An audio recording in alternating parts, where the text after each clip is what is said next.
Hello students, आज आपण modes of reproduction या चॅप्टरचा दुसरा भाग म्हणजे आपलं दुसरं लेक्चर आज पाहणार आहोत. आत्तापर्यंत आपण टाइप्स ऑफ रिप्रोडक्शन चे दोन भाग पाहिले. Types of reproduction, first sexual reproduction oblique seed propagation, second asexual reproduction oblique vegetative propagation. हे दोन महत्त्वाचे टाइप्स रिप्रोडक्शनचे आहेत.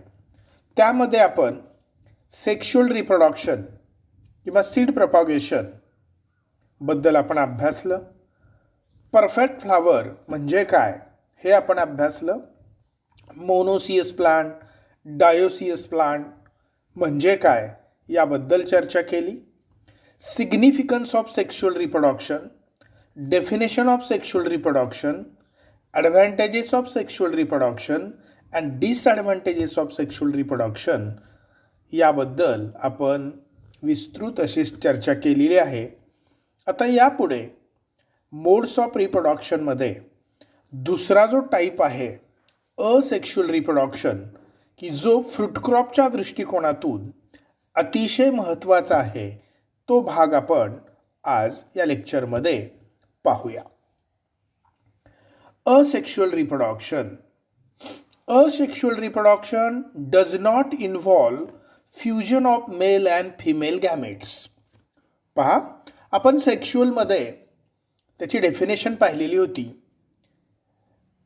की fusion of male and female gamete to form zygote and that develop into embryo. म्हणजे फ्युजन असतं तिथं. पण असेक्शुअलमध्ये मात्र अशा प्रकारचं कुठलंही क्रॉसिंग, कुठलंही फ्युजन मेल आणि फिमेल गॅमेटचं आढळत नाही. मग कशा प्रकारे होतं? न्यू प्लांट्स मे डेव्हलप. आपल्याला नवीन प्लांट डेव्हलप करायचा असेल तर ते व्हेजिटेटिव्ह पार्ट्स आपण वापरतो. ब्रांच, लीफ, रूट्स, स्टेम अशा प्रकारे बिया सोडून बाकीचे प्लांट पार्ट्स वापरून आपण न्यू प्लांट जर डेव्हलप करत असू तर त्याला म्हणायचं असेक्शुअल रिप्रोडक्शन किंवा vegetative reproduction. New plants may develop from vegetative parts of the plant or seed is developed. पहा, इथं आणखी एक गंमत आहे. Seed is developed from embryo. एम्ब्रियोपासून सीड डेव्हलप होतील बट विदाऊट फर्टिलायझेशन. म्हणजे इथं कुठलंही फ्युजन मेल आणि फिमेल गॅमेटचं नसतं. फर्टिलायझेशन होत नाही. त्याच्या व्यतिरिक्त आपल्याला सीड मिळत असेल तर ते सुद्धा व्हेजिटेटिव्ह प्रॉपगेशन किंवा असेक्शुअल रिप्रोडक्शनमध्येच येतं. आता इथे त्याचे उपप्रकार आहेत. पहा, टाइप्स ऑफ व्हेजिटेटिव्ह रिप्रोडक्शन किंवा त्याला आपण मेथड्स ऑफ व्हेजिटेटिव्ह रिप्रोडक्शन किंवा असेक्शुअल रिप्रोडक्शन मेथड्स म्हणूया. त्याच्यामध्ये पहिला उपप्रकार आहे नॅचरल व्हेजिटेटिव्ह रिप्रोडक्शन. नॅचरली आपल्याला निसर्गामध्ये आढळणारे काही प्लांट पार्ट्स असे आहेत की ज्याच्यापासून आपल्याला रोपं मिळू शकतात, ज्याच्यापासून आपल्याला त्या प्लांटचं, त्या वनस्पतीचं प्रजनन, रिप्रोडक्शन करता येतं नॅचरली. कुठल्याही प्रकारचे कट्स न घेता, कुठल्याही प्रकारचे केमिकल्स न वापरता नॅचरली जे होतं त्याला नॅचरल व्हेजिटेटिव्ह रिप्रोडक्शन आपण असं म्हणतो. आणि दुसरा प्रकार आहे आर्टिफिशियल. आर्टिफिशियल म्हणजे मानवनिर्मित. उदाहरणार्थ कलमाचे प्रकार कोणकोणते? तर ग्राफ्टिंग, बडिंग, लेअरिंग, कटिंग्स. हे जे 4 प्रकार आहेत कलमाचे, फ्रूट क्रॉप्समध्ये आपण पर्टिक्युलरली वापरतो, तर ते आर्टिफिशियल रिप्रोडक्शन किंवा टिश्यू कल्चर, की ज्याला आपण मायक्रो प्रॉपगेशन असं म्हणतो, ते सुद्धा आर्टिफिशियल व्हेजिटेटिव्ह रिप्रोडक्शनमध्येच येतं. तर या लेक्चरमध्ये आपण फक्त नॅचरल व्हेजिटेटिव्ह रिप्रोडक्शन म्हणजे काय किंवा कुठली उदाहरणं आहेत ती इथं पाहणार आहोत. आता नॅचरल व्हेजिटेटिव्ह रिप्रोडक्शनमध्ये स्मॉल ए अंडरग्राउंड स्टेम्स, भूमिगत खोड स्टेम, अंडरग्राउंड स्टेमचा वापर करून आपण प्रजनन त्या प्लांटचं करू शकतो. उदाहरणं दिलेली आहेत पहा. ट्यूबर पोटॅटो, बल्ब ओनियन आणि गार्लिक, रायझोम जिंजर म्हणजे आलं आणि टर्मेरिक म्हणजे हळद. तर ट्यूबर, बल्ब आणि रायझोम्स हे अंडरग्राउंड स्टेम आहेत. तर त्याचा वापर करून आपल्याला त्या वनस्पतीचं उदाहरणादाखल आपण पोटॅटो, ओनियन, गार्लिक, जिंजर आणि टर्मेरिक ही उदाहरणं दिलेली आहेत. तर त्याचं आपण रिप्रोडक्शन करू शकतो. हे झाले अंडरग्राउंड स्टेम. उदाहरणं लक्षात ठेवा.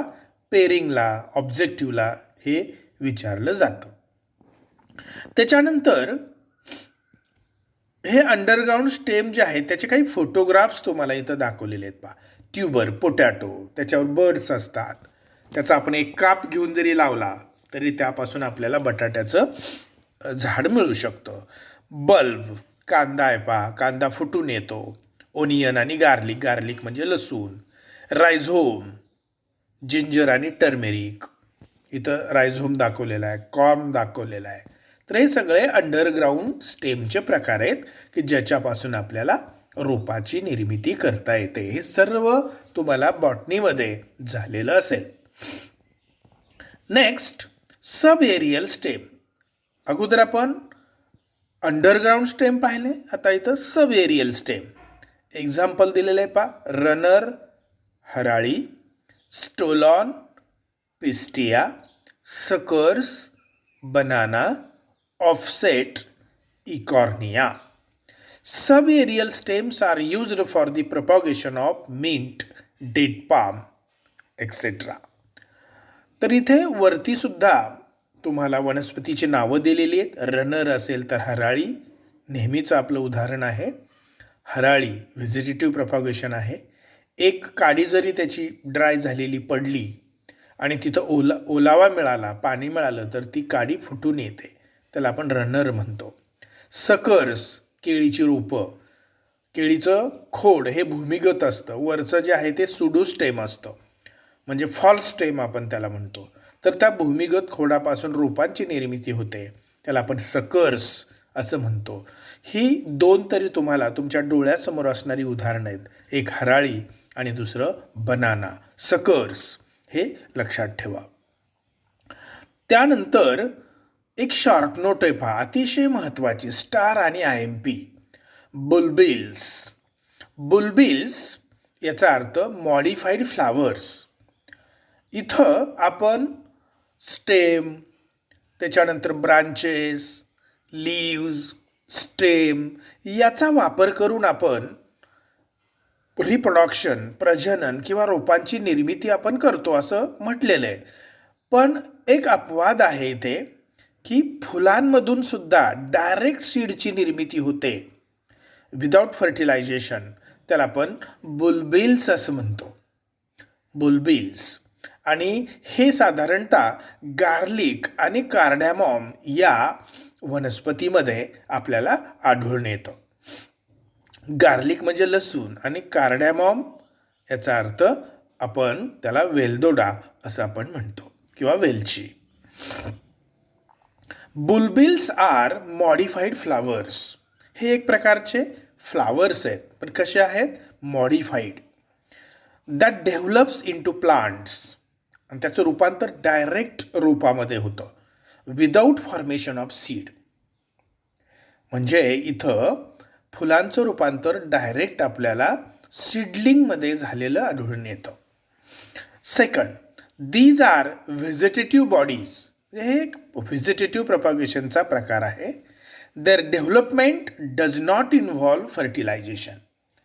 इथं कोणत्याही प्रकारचं फर्टिलायझेशन होत नाही.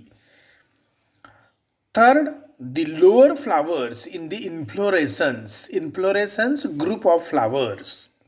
हे तुम्हाला झालेलं असेल. The lower flowers in the inflorescence naturally develop into bulbils. आणि जे लोअर फ्लावर्स आहेत त्याचं रूपांतर त्या इन्फ्लोरेसन्समधील लोअर फ्लावर्स, लोअर लाईन, तर त्याचं रूपांतर ह्या बुलबिल्समध्ये होतं आणि ते बुलबिल्स develops direct plant, develop into plant directly without formation of seed or without fertilization. Example दिलेलं आहे पा, गार्लिक आणि कार्डॅमॉम. लक्षात आलं? तर हे स्टार आणि IMP 4च ओळी दिलेल्या आहेत आणि प्रत्येक ओळ अर्ध्या मार्कासाठी आहे. पहिल्यांदा काय सांगितलेलं आहे? Bulbils are modified flower. हे underline, modified flower underline, that develops into plants. त्याचं रूपांतर त्या मॉडिफाईड फ्लावरचं रोपांमध्ये होतं विदाऊट सीड फॉर्मेशन. ही पहिली ओळ अतिशय महत्त्वाची आहे. दुसरी ओळ, दीज आर व्हेजिटेटिव्ह बॉडीज, म्हणजे शाखीय प्रजननासाठीच याची निर्मिती झालेली आहे. दे डेव्हलप्स किंवा that development does not involve fertilization. इथं सेक्शुअल रिप्रोडक्शनप्रमाणे कुठल्याही प्रकारचं फर्टिलायझेशन होत नाही. Fusion of male and female गॅमेट्सचं होत नाही. त्यामुळं हे व्हेजिटेटिव्ह बॉडीज आहेत. आणि इन्फ्लोरेसन्समध्ये लोअर ऑर्डरचे जे फ्लावर्स आहेत तर ते नॅचरली हे बुलबिल्स असतात किंवा हे काम करतात. आणि त्याचं उदाहरण आपल्याला सांगितलेलं आहे गार्लिक आणि कार्डॅमॉम. आता असेक्शुअल रिप्रोडक्शन म्हणजे काय हे सुद्धा आपल्याला सांगता आलं पाहिजे. तर आपल्या ॲग्रिकल्चरच्या भाषेमध्ये plants raised without seed, without seed underline, कोणत्याही प्रकारे बियांचा वापर न करता आपण प्लांट पार्टचा वापर करून जर एखाद्या वनस्पतीचं पुनरुत्पादन, प्रजनन, रिप्रोडक्शन करत असू तर त्याला असेक्शुअल किंवा व्हेजिटेटिव्ह रिप्रोडक्शन असं म्हटलं जातं. किंवा दुसऱ्या भाषेमध्ये it does not involve fusion of male and female gamete, does not involve in fertilization असे आपण म्हणू शकतो. आणि त्याचे क्लासिफिकेशन आपण 2 गटामध्ये केलेलं आहे. एक नॅचरल व्हेजिटेटिव्ह प्रोपागेशन आणि दुसरं आर्टिफिशियल व्हेजिटेटिव्ह प्रोपागेशन. त्यापैकी आपण नॅचरल व्हेजिटेटिव्ह प्रोपागेशनमध्ये 3 उपप्रकार बघितले. एक, अंडरग्राउंड स्टेम, की ज्याच्यामध्ये ट्यूबर, बल्ब, रायझोम्स, कॉर्न असे आपण अंडरग्राउंड स्टेमचे प्रकार पाहिले आणि त्याचे एक्झाम्पलसुद्धा पाहिले. ते तुम्ही लक्षात ठेवणं गरजेचं आहे. त्यानंतर दुसरा उपप्रकार किंवा उपपद्धती आपण म्हणूया सब एरियल स्टेम, की ज्याच्यामध्ये सकर्स, त्याच्यानंतर स्टोलॉन, रनर्स हे आपण पाहिले, त्याचे एक्झाम्पल्स पाहिले. आणि शेवटी एक शॉर्ट नोट अतिशय महत्त्वाची पाहिली, आता तुम्हाला स्लाईडमध्ये समोर दिसते, bulbils. Bulbils are modified flowers. हे महत्त्वाचं आहे. That develops into new plant without formation of seed. Their development does not involve process of fertilization. Lower flowers in the inflorescence naturally develop into bulbils असं आपण म्हटलं. आणि शेवटी example तिथं दिलेलं आहे कार्डॅमॉम आणि गार्लिक. तर हा छोटासा भाग पण महत्त्वाचा आज आपण अभ्यासला. तुम्ही नोट्स याच्या व्यवस्थित लिहून काढा आणि सतत अभ्यासात मग्न राहा, तरच यश आपल्याला मिळू शकतं. अन्यथा आपण ऑर्डिनरी कॅटेगरीमध्येच राहू. आपल्याला जर ऑर्डिनरी राहायचं नसेल तर हार्ड वर्कला पर्याय नाही, हे लक्षात ठेवून आपण पुढची वाटचाल करणं गरजेचं आहे. आजचं लेक्चर तुम्हाला समजलं असेल अशी मी आशा व्यक्त करतो आणि इथंच थांबतो. धन्यवाद.